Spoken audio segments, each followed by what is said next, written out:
Yo, what is going on YouTube? It is your boy GZTV back with another video. If my mic's a little far from my face, let me know in the comments. I think it's fine. We have some really good lighting for our upcoming videos, so I really like that. But yeah, we are here to talk about the NFL. I think it was week 16, I want to say. Yeah, I believe it was week 16 or something like that. And yeah, we're just going to talk about all the games. I'm just going to do it all in one piece because I wasn't able to make videos yesterday, obviously, because of Christmas. So let's go. Starting off the week with the Thursday game, we had the Saints and the Rams. Pretty good game here. Matthew Stafford's Rams start strong. Why is there such a glare on that light? I'll try to offset it a little bit. I just move over here. I don't know what the hell's going on. Move farther away. Sorry. But Matthew Stafford's Rams start strong. They hold off the Saints by 8 to surge forward in the NFC playoff race. So Sean McVay turned the Los Angeles Rams' already jubilant locker room into a party Thursday night with an announcement. The players are off until Tuesday, allowing them to spend the entire Christmas holiday with their families. Yeah, the Rams have been playing amazing. They're really amazing. They're really one of those teams that people are overlooking in the NFL. Like, they're doing some magic here. Derek Carr, 27 for 40, 319 yards, 3 touchdowns. But, of course, he threw a pick, which was somewhat costly to the game.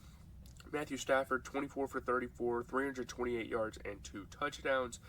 Kyron Williams got in the end zone. You get Chris Olave going for 9 catches, 123 yards. And, Puka Nacua, 9 catches, 164 yards, and a touchdown. Really good offensive game. This was super entertaining stuff. Two teams that are were pretty much at the same level going into the season. Really good game. Let's move on. Next, we have the Bengals and the Steelers. This is moving on to Saturday games. We had Saturday, Sunday, and Monday games, which is super interesting. But yeah, Mason Rudolph hits George Pickens for 2 long touchdowns. The Steelers end a 3-game losing streak with a 23-point win over the Bengals. Good stuff for the Steelers. These are two teams that are in pretty solid position to possibly make a playoff push. It is going to be super interesting, as we wind down. There's not necessarily any playoff implications yet. Obviously teams are getting eliminated, but not intermediate, immediate things going on. So Mason Rudolph isn't afraid to admit his mind would drift towards the future as the seasons passed, and he remained at the bottom of the Pittsburgh Steelers depth chart. But he came out there. They gave him an opportunity and he shined. 17 for 27, 290 yards, 2 touchdowns. He played a great game. Meanwhile, man, I don't know, man. Jake Browning's insanity run, is it over? He still went 28 for 42, 335 yards and a touchdown. It's not like he played the worst game, but 3 interceptions is something that people are going to be talking about as we move forward in the weeks. Obviously, it's crazy. They don't have Joe Burrow, and they still have a chance to make the playoffs. But I don't know. Najee Harris got in the end zone. T. Higgins, 5 catches, 140 yards, and a touchdown. If you picked a receiver or if you have receivers in your damn lineup this week, most likely they played good. There are a couple exceptions, but man, there were some great performances this week from the receivers. I gotta turn this down. Okay. That doesn't even really...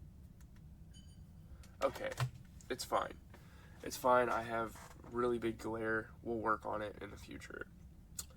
Yeah, T. Higgins, 5 catches, 140 yards, and a touchdown. George Pickens having the game of his career, 4 catches, 195 yards, and 2 touchdowns. Yeah, great stuff for the Steelers. Congrats on the win. So moving on next, we have the Bills and the Chargers game. There were 2 games on Saturday. This is kind of interesting. Josh Allen accounts for 3 touchdowns as the Bills escape with a 2-point victory over the Chargers. Yeah, the Chargers are just going downhill. Can you believe that they have lost 10... Can this camera focus or what, dude? Okay. Sweet. Yeah, the Chargers are looking terrible. They've already lost double-digit games. It's kind of insane. Josh Allen continues to reach milestones in his 6th NFL season, but he's more concerned about getting the Buffalo Bills back in the playoffs. They are 9-6. They have a pretty strong hold on that. Josh Allen, man, 15 for 21, 237 yards. He threw for a touchdown. He had a pick, but Easton Stick kind of had a quiet game. He threw 23 for 33. It's not like he played horrible. It's just he wasn't up to much. So it is what it is, I don't know. Gabe Davis, 4 catches, 130 yards, and a touchdown. That's really the only game I want to comment on. Again, if it's each team had a big receiver this week, except the Chargers so far. Like, dude, huge receiving games for some of these guys. Let's move on. I don't really have much to say. It was a close game. It probably shouldn't have been close for the Bills' sake, but we will leave it at that. Moving on to Packers-Panthers. This was possibly, the ugliest win of our entire season. This was really bad. Jordan Love and the Packers survive a rally by the Panthers. They win by 3 to keep the playoff hopes alive. We are still in this damn thing. We only have 2 games left in the season, and to say that we are still in the playoff running, it really makes me happy, honestly. Like, it's a really cool thing to say. It's super satisfying. I mean, it's still early, but Jordan Love is beginning to show the poise and big play capability that seem to be prerequisites for a Green Bay Packers quarterback. I mean, honestly, the Panthers ran out of time to get the spike. That was crazy. Chark played amazing. DJ Chark played really, really good. Great game for him. Shout out to him. Mike Tolbert, when he beat the drum and he hit a hole in it, that was funny. Romeo Doubs had a pretty solid game. But yeah, Jordan Love, 17 for 28, 219 yards and 2 touchdowns. Just being consistent is all we really need. Bryce Young had a great game. 23 for 36, 312 yards, 2 touchdowns. He's playing our defense, but, I mean, Jesus. Aaron Jones, dude. Shout out to Aaron Jones. I'm super happy for him, man. 21 carries, 127 yards. Kind of finally having a sort of breakout game that we've been waiting for him to have all season. Chuba Hubbard got in the end zone. Romeo Doubs at 4 catches, 79 yards, and a touchdown. But, man, DJ Chark, 6 catches, 98 yards, 2 touchdowns. I mean, every receiver, every team has a pretty solid receiver for this week, I will say. Great game. Shout out to the Panthers for really giving us the business and really, testing our team, I loved it. It was a good game. Super nerve-wracking, super concerning. But a win is a win, I guess. Moving on to the Browns and the Texans. Amari Cooper has a franchise record, 265 yards receiving to lead the Browns to a 14-point win over the Texans. Man, oh man, do the Browns just keep finding ways to win football games. It's a really cool thing to watch. After Amari Cooper grabbed a 53-yard reception on the game's first play, the Cleveland Browns star thought he'd be in for a big day, and man, oh man, he was. Flacco and Cooper go off, and obviously when LeBron comments about your team, you know you're doing something right. I mean, 10-5, man. And it's not like they're playing a bad team. Even without C.J. Stroud, I would say the Texans aren't that bad, really. But Kareem Hunt had a touchdown. Yeah, dude, Amari Cooper was just amazing. David Njoku played good. Touchdown after touchdown for Amari Cooper. It was piling up. And, man, Joe Flacco, dude, 27 for 42, 368 yards, 3 touchdowns. I mean, he threw 2 picks, but going against a lackluster Davis Mills, who did throw 2 touchdowns, but he really wasn't up to much, they could really afford to make mistakes. Jerome Ford got in the end zone. Amari Cooper, man, Jesus. 11 catches, 265 yards, and 2 touchdowns. Just a phenomenal game. You got a lot of this stuff going for you. Obviously, their defense is really good, and going in the playoffs, that is going to be super important for this team. But I'm pretty sure they've damn near clinched a spot. I'd hope they did, but I couldn't be too sure. But wow, really good stuff for the Browns this season. They have looked phenomenal. So yeah. Moving on to the Jets and the Commanders, 2 pretty poverty teams. The Jets blow a big lead versus the Commanders, but win by 2 when Greg Zuerlein's 54-yard field goal with 5 seconds left. Trevor Siemian was able to laugh a little and let out a sigh of relief. And then the Jets quarterback perfectly summed up New York's nail-biter of a win. Quite a win there for the Jets. Obviously, the Commanders aren't good, but a win is a win for them at this point. That huge kick for Greg Zuerlein. What the hell? Okay. Antonio Gibson had a touchdown. Sam Howell got benched. Sam Howell has had a pretty interesting stretch recently with the team. And he got benched because he just wasn't playing that good. Rivera kind of gave him the yikes, dude. And, yeah. There's some pretty bizarre things that happened in this game. It was quite crazy. Jacoby Brissett, with what he was given, didn't really play that bad. 10 for 13, 100 yards and a touchdown. Trevor Siemian, I mean, 27 for 49. He threw for a touchdown. He did throw for a pick. But when you have Brees Hall going out there getting 2 touchdowns, it's going to be a good day. Rodriguez for the Commanders, 10 carries, 58 yards, 2 touchdowns. Scary Terry had 3 catches for 50.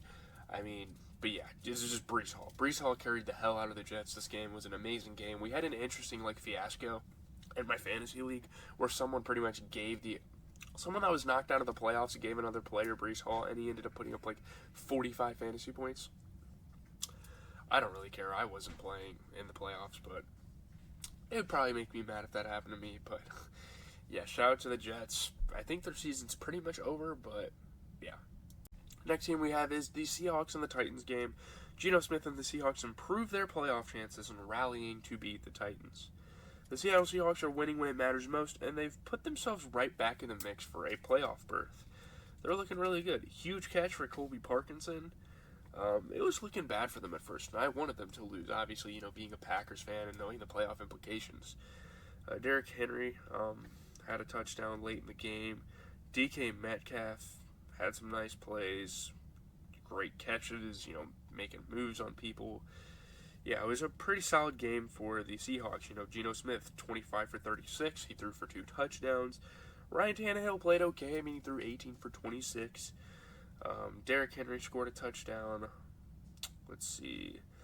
Tyler Lockett had 8 catches for 81, while Okonkwo had 6 catches for 63 yards and a touchdown. So a pretty solid game for a couple of receivers there. But yeah, I don't really have much to say. This wasn't a game I really tuned in too much. Shout out to the Seahawks for getting it done. Obviously, I'm a Packers fan, and I don't want them to, be doing this, but it's fine, I guess. Moving on to Colts and Falcons, this was a pretty bad loss for the Colts. I mean, Taylor Heinicke lifts the Falcons with a clean play at quarterback and a 19-point win to cool the Colts' playoff hopes.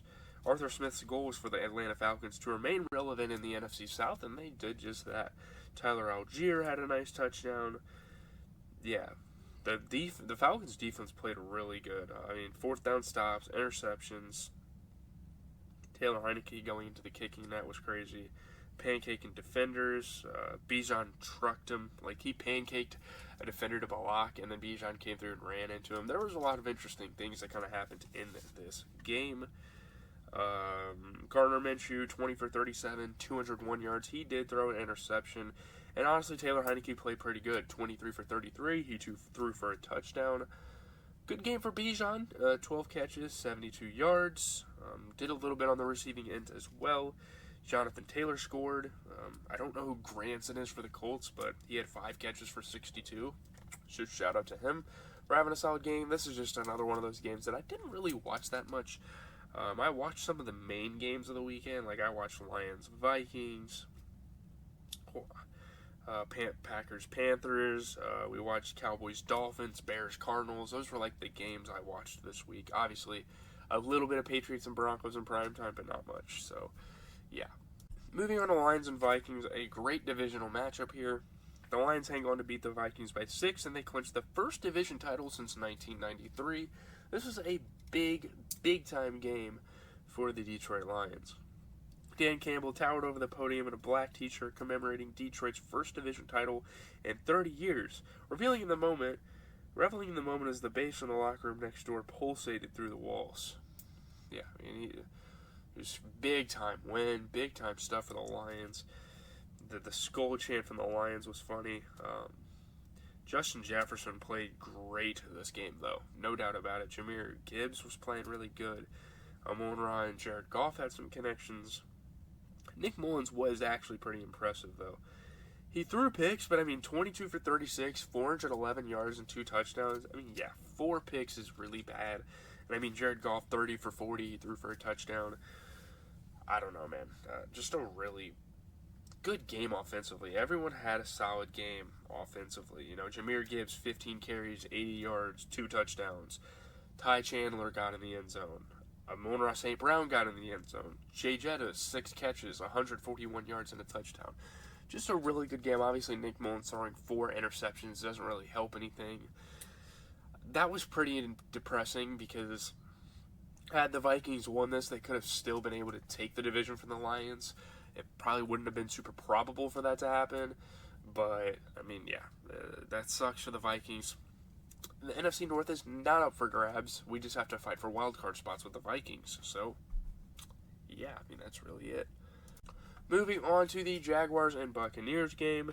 Baker Mayfield throws for 283 yards, 2 touchdowns as the surging Bucs beat the reeling Jaguars by 18 for their 4th straight win. The Bucs have been playing really good. They have been kind of going under the radar. They had a huge week against the Packers last week. But yeah, Baker Mayfield and the Tampa Bay Buccaneers are playing their best when the stakes are highest. I mean, they need to make a playoff spot and a run. And Baker Mayfield is playing super well. And obviously, Trevor Lawrence has been getting injured week after week. Obviously, the Jaguars are still having a pretty good season, but I don't know. It really sucks that he keeps getting hurt. Calvin Ridley's had an amazing year, too. I mean, he's one of the most underrated receivers in the NFL. Huge catches. Rashad White played good. Mike Evans played really good.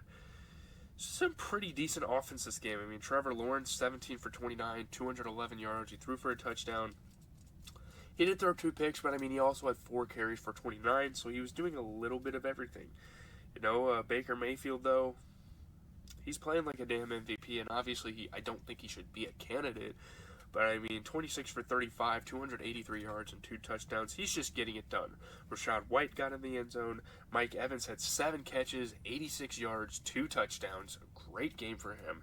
He has been proving time and time again why he is one of the most consistent receivers in the NFL. And yeah, just huge win for the Buccaneers. Great game for them. Getting into Cardinals and Bears, and this is one thing that interesting that I've noticed about our division. You know, I'm a Packers fan, of course. About the NFC North is we are all still in the playoff race, and I think we are one of the only divisions in the league that's like that. Well, except the AFC North. Us and the AFC North are the only 2 divisions in the NFL right now where every team is in the playoff race. So, like, you can call our division, like, as mediocre as you like, but our division comes out and wins games. We went 3-1 this week, and the only reason we did so was because the Vikings were playing the Lions. But, yeah, Cardinals, Bears, Justin Fields throws for a touchdown, runs for another score, leading the Bears past the Cardinals by 11. The Chicago Bears were rolling along with a comfortable lead before things got a little tense. Only this time there was no big collapse. You know, we've seen that trend with the Bears this season. They have been one of the biggest choking teams in the entire league. But yeah, Fields, great touchdown. Greg Dortch played pretty solid for the Cardinals. James Conner had a great game. Mercedes Lewis scored. That was interesting. Khalil Herbert. It's cool to see Khalil Herbert kind of back in the lineup and playing really good. But, you know, Kyler Murray, 24 for 38. He threw for 2 touchdowns. Jay Fields, 15 for 27, 170 yards. He threw for a touchdown. He did throw for a pick, but, I mean, it wasn't a great game for the Cardinals. Khalil Herbert, though, dude, 20 carries, 112 yards and a touchdown. He had a beast game. Big game. James Conner did a little bit of everything. 5 catches, 67 yards and a touchdown. And Cole Kmet, one of the most underrated tight ends in the NFL, 4 catches, 107 yards. Beast. What a beast. He's a great player. Yeah, shout out to Cole Kmet. He's an amazing player. So, yeah, the Bears get it done. And again, like I said, they are still in the playoff race. Like, they obviously probably can't lose another game, but, dude, they're in the playoff race. I'm really happy to say that as a division guy. Dude, if Cowboys fans ever want to wonder why their team gets trolled and why they get memed again and again, it's because they hype up their team, and they're like, oh, we got the win this week, yeah. And then you go out, you lose by 3 touchdowns to the Bills, and now you lose to the Dolphins. Which, yeah, they have a really tough schedule. They've been playing some, like, juggernaut teams recently, but, dude, I don't know, man. The Dolphins nipped the Cowboys by 2 points on Jason Sanders' last-second field goal, and they secure a playoff spot. Shout out to the Dolphins. It was getting kind of concerning for them for a while because they were losing a couple of games, but they're in the playoffs, so that's really good to hear. Jason Sanders had waited all season for this moment. On a Miami Dolphins team that scores more touchdowns than any other in the NFL, the former All-Pro kicker hadn't needed to attempt many field goals this season. Hit a big one, won them the game. Dak Prescott played okay. Raheem Mostert was scoring. I mean, Raheem Mostert has like 21 or 22 touchdowns on the year. Yeah. Dak Prescott and CeeDee Lamb had that connection early. That fumble on the goal line, like when I was watching that, I was just thinking, why the hell are we giving it to the fullback? Like, I don't know what the Cowboys were doing there. But Dak Prescott, 20 for 32, 253 yards and 2 touchdowns. He had a fine performance. Great performance for Tua as well, 24 for 37, 293 yards and a touchdown. Really good stuff. CeeDee Lamb, 6 catches, 118 yards and a touchdown. Tyreek Hill was getting hurt for a little bit, and people were trying to tell Tua, like, oh, you're not good without Tyreek. I guess that's kind of true. I mean, he came back, 9 catches, 99 yards. He played really good. But Tua won the game without Tyreek Hill, I'm pretty sure. They obviously lost to the Titans, but they had Tyreek Hill in that game. I mean, Tyreek Hill did get hurt. It is obviously different. Like, the Dolphins' offense is obviously super different without Tyreek, but I still think Tua is super consistent overall, you know. Moving on to the primetime of Christmas Eve, we had the Broncos and the Patriots. It's Christmas Eve, there's festivities going around, and your primetime game was the Patriots and Broncos? It was still a good game, though. I will give it to him. That was a good game, you know. Chad Ryland's 56-yard field goal since the Patriots passed the Broncos by 3. As Denver's playoff hopes dim. They were looking actually pretty solid at first. They were looking like they might be able to make the playoffs. But a team that's trying to tank for Caleb Williams is out here winning games. I'm not really sure why that is. I guess to avoid any investigation, but yeah, Bailey Zappi had a feeling this would be the New England Patriots night when he coughed up the football at his 5-yard line on his very first snap and his defense bailed him out. So, yeah, Chad Ryland, huge field goal, 56 yards. I don't even know if I've heard of the guy, but hitting 56 yards for the game is really good. Good. Like, Broncos had a couple clutch plays. Russell Wilson had a couple good plays. Yeah, I don't know. It was kind of wild. This game was very back and forth, very roller coaster-ish. But yeah, Bailey Zappi, great game. 25 for 33, 256 yards, and 2 touchdowns. And I mean, with how bad the Patriots have been playing recently, people are definitely going to start to sleep on this guy as a quarterback. Russell Wilson, though, he played good. 25 for 37, he threw for 2 touchdowns. Demario Douglas, I think his name is for the Patriots. 5 catches for 74. He's been playing pretty impressive this season. Marvin Mims, I think, is a rookie. He caught 3 for 63. So, yeah, not bad stuff. Pretty solid stuff from the receivers and the quarterbacks in this game. The rush game wasn't really there for either team. But, yeah, good one for the Patriots, I guess. I mean, they really weren't supposed to win that game, but whatever. Once we get to the Christmas Day games, it was really interesting because the games we expected to be blockbusters weren't good, and the games we expected to be snooze fests ended up being blockbusters. So it was really weird, and we're going to start it off here by getting into, excuse me, I kind of have the hiccups. We're going to get into the Raiders and Chiefs. The Raiders stunned a sloppy Chiefs with 2 defensive touchdowns and a 6-point victory on Christmas Day. I had a couple family members that came over to my grandma's yesterday that were Raiders fans. They got a pretty good Christmas present here. That was a huge win. I think they're still in the playoffs. Like, as bad as the Raiders have kind of looked at times this season, they are still in the damn playoffs. How crazy is that?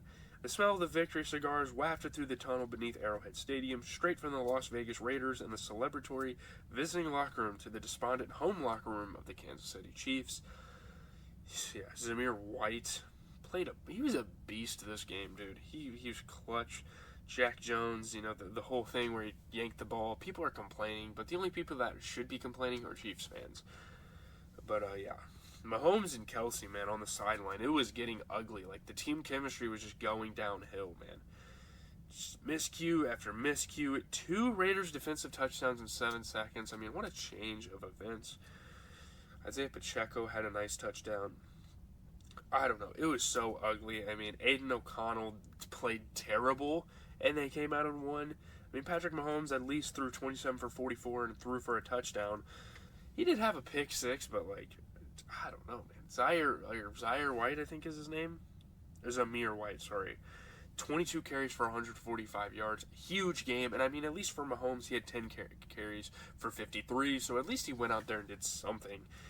I mean, Jacoby Myers had 3 catches for 42, but that's really it. This was a super scrappy, super ugly game. This is something you would expect out of division rivals. I do suppose so, but really interesting stuff. Getting into Eagles-Giants, another divisional matchup. The Eagles end a 3-game losing streak, and they maintain control of the NFC East title hopes with an 8-point win over the Giants. Yes, of course, Jalen Hurts and Coach Nick Sirianni heard the booming chants that echoed throughout the lane from Eagles fans, fed up with the pass-heavy offense that stalled in the second half.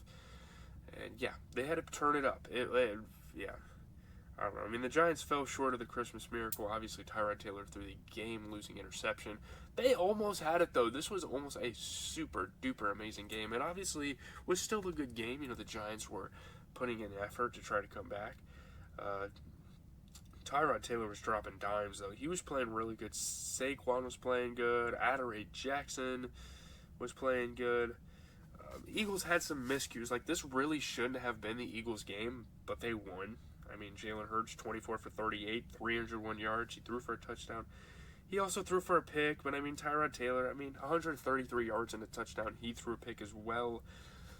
Yeah, Saquon Barkley got in the end zone. DeAndre Swift got in the end zone. Darius Slayton had 3 catches, 90 yards and a touchdown. And A.J. Brown had 6 catches for 80. So, like, it was a pretty solid game, obviously. Like, it was better than what we would have expected it to be. There's obviously not much to say about it.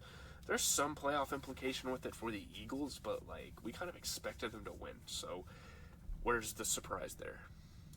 So next, this is the final game of the week. This is the most talked about game of the week, most memed, everything of that nature.